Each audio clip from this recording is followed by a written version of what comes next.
भ्रष्टाचारी केपीओली मुर्दाबाद भन्ने बेला आयो।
अवस्था छ है। मैले पादिसके कसैले बुझ्दैन यार। राजा हेर्नको पीडा आमा के गर्नु पादिसके मैले।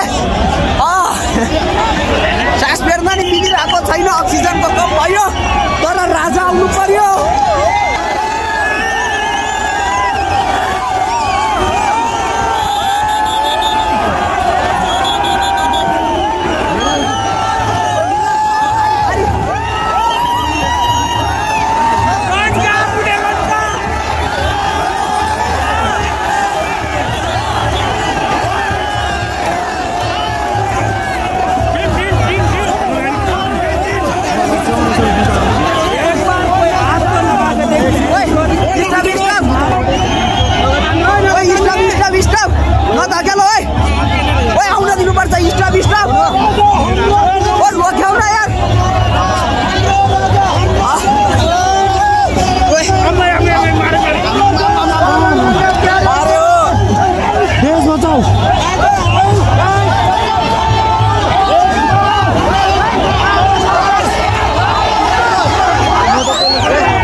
भिडियो बनाइदिन्छौ किन्न साथीहरु मोबाइल जान्छ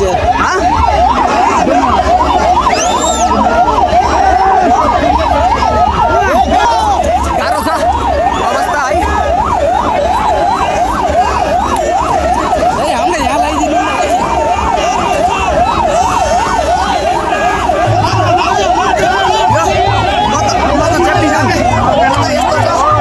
खाली छैन यस्तो छ।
हुन्छ राजाको के भन्दाखेरि राजाको आह्वानलाई पुरा गर्न फेरि राजाबाट एउटा चाहिँ फेरि अर्को आदेश आउँछ। त्यो आदेश आएको दिन चाहिँ के भन्दाखेरि उहाँ चाहिँ पुनःस्थापित हुने एउटा चाहिँ आदेश फेरि आउँछ। त्यो आदेश हामीले पर्खनुपर्छ। त्यो बिचमा हामी चाहिँ निरन्तर रूपमा लागेका छौँ। भनेपछि त्यो बिचमा तपाईँ अब निरन्तर रूपमा जनतासँग सडकमा एकदम जनतासँग हामी सडकमा निरन्तर छौँ। देशभरि चाहिँ तपाईँहरू जनताहरू चाहिँ अहिले आन्दोलित भइराख्नु भएको छ। यो के भन्दा देश बचाउनको लागि हो क्या, कुनै पार्टी बचाउनु होइन, कुनै नेता बचाउनु होइन, कुनै भ्रष्टाचार बचाउनु होइन। यो हाम्रो देश नेपाल भनेर बचाउँ। आज विश्वमा हाम्रा नागरिकहरू जुन जुन देशमा गएका छन् ती नागरिकहरूलाई के भन्दाखेरि नेपाल बच्छ है, नेपाल हामी बचाउँछौँ भनेर हामी देखाउनलाई आज हामी किन एयरपोर्टमा भन्दाखेरि यो नागरिकहरू जुन विदेशमा उडिरहेछन् ती हाम्रा नागरिकहरूले विदेशभरि एउटा सञ्चार गर्छन् कि अब नेपाल चाहिँ बस्ने भयो है, अब चाहिँ नेपालीहरू जागिसकेछन्, अब नेपाल चाहिँ बचाउँछन्। हामी चाहिँ जहाँ जसरी भए पनि हामी चाहिँ यसको लागि सहयोग र समर्थन गर्छौँ भन्ने खालको एउटा सन्देश जाओस् भनेर एयरपोर्टमा हामीले चाहिँ के भने हाम्रो जनमतलाई देखाउन खोजेको। नागरिकहरू अब विदेशी नै होइन, एउटा राष्ट्रमै काम गरौँ, हाम्रो राष्ट्र बनाऊँ, हामी बनाउन सक्छौँ भनेर एउटा मूल चाहिँ सन्देश दिनको लागि जनताहरूलाई के भन्दाखेरि यो अन्तर्राष्ट्रिय विमानस्थलमा जुन एउटा शक्ति प्रदर्शन हुन्छ त्यसले अन्तर्राष्ट्रिय जगतमा चाहिँ ठुलो प्रभाव पार्छ। आम नेपालीहरू विश्वमा जति पनि फैलिएका छन् नेपालीहरू उहाँहरूको मनमा ढुकढुकीमा के भने नेपालप्रतिको पहिचान र नेपालप्रति जोगाउने एउटा मायालाई झन् चाहिँ के भन्दाखेरि प्रगाढ रूपमा चाहिँ उजागर गर्छ। त्यसैको लागि चाहिँ हामी सडक गर्छौँ। अब जति कुरा तपाईँले भन्नुभयो यो कुरा ल ओके ठिक छ भनेर हामीले मान्दैनौँ भने अब राजाले परिकल्पना गरेको देश चाहिँ कस्तो ठ्याक्कै भन्नु एकदम अब तपाईँको यो भ्रष्टाचार मुक्त हुन्छ, तपाईँको स्वास्थ्य फ्री हुन्छ, शिक्षामा फ्री हुन्छ, शिक्षा पनि फ्री हुन्छ, स्वास्थ्य पनि फ्री हुन्छ। अब यो नगरी राजाले अब चलाउन सक्नेवाला छैन। स्वास्थ्य पनि फ्री हुन्छ, शिक्षा पनि फ्री हुन्छ र रोजगारीको लागि युवालाई रोजगारीको लागि यो देशमा कल कारखानाको व्यवस्था हुन्छ। त्यो नगर्दाखेरि फेरि राजाको अवस्था पनि नाजुक हुन्छ, राज्यको अवस्था पनि नाजुक हुन्छ। यो 3-4 कुराहरू भ्रष्टाचार मुक्त समाज, शिक्षा फ्री, त्यसपछि एजुकेसन फ्री गर्नैपर्छ, स्वास्थ्य फ्री गर्नैपर्छ। यी कुराहरू चाहिँ राजाबाट चाहिँ के भन्दाखेरि एउटा भित्री रूपमा लिएको इच्छा पनि छ। त्यसकारण जसरी महेन्द्रले इच्छा लिएर जुन 17 साल परिकल्पना गरेर एउटा समाजवादी क्रान्ति गरे त्यस्तै अहिले राजाले पनि एउटा समाजवादी क्रान्तिको नेतृत्व लिनलाई तत्पर भइरहेको हुनाले हामीले त्यसलाई साथ दिएको। हस्, धन्यवाद यहाँलाई। यहाँ एकजना अङ्कल पनि देखेँ मैले। अङ्कल कति वर्ष पुग्नुभयो हजुर? नेपाल प्रहरीले अर्को साइड लखेटिरहेको छ। अब हामी पनि जान्छौँ।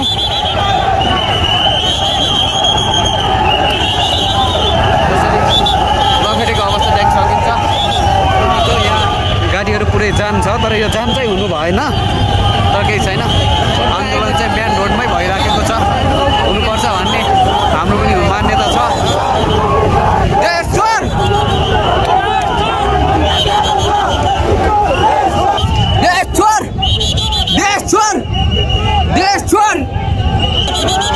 जाम लागेको छ है।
बागमती लहर फाल्दिने हामीले सहीमा शक्ति छैन हाम्रो। त्यो भएर गणतन्त्रका नेताहरूले देशको माया गरेनन्। यी अपराधी हुन्, यी पापी हुन्, यी अपराधी हुन्, यी हिटलर हुन्, यी अहिलेको सरकार सन्तान हुन्छन्।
नेपाल प्रहरी डराइरहेको अवस्था,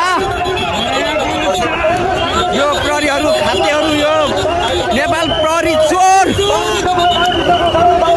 केपीका झोले खातेहरू होइन,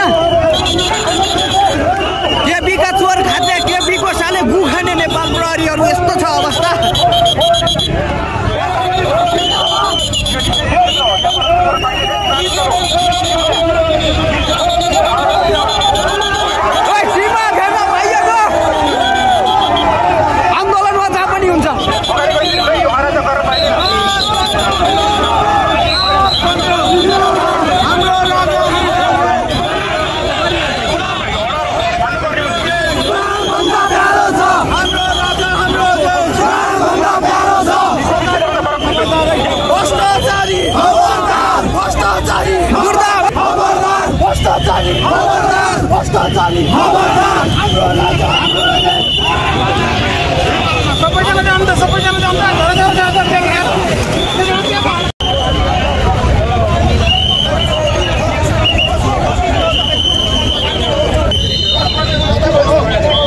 आन्दोलन सुरु भइरहेको छ।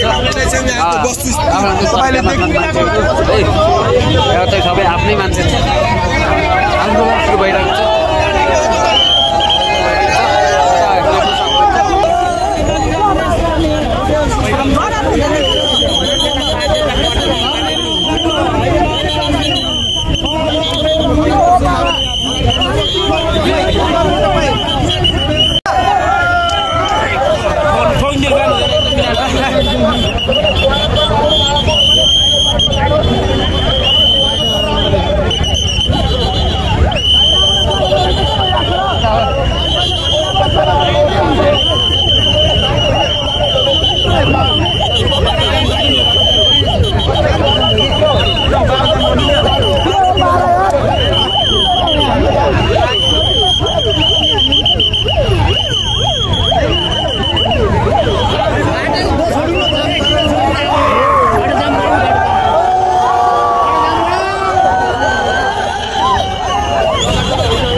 केपी चोर देश चोर भन्ने आन्दोलन भइरहेको छ है।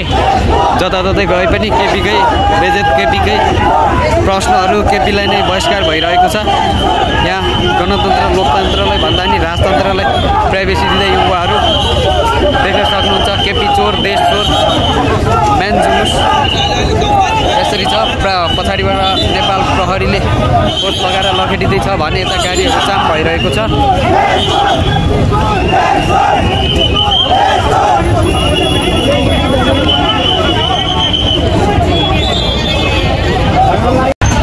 राजाहरूको जिन्दाबाद चलिरहेछ है, जिन्दाबाद चलिरहेछ।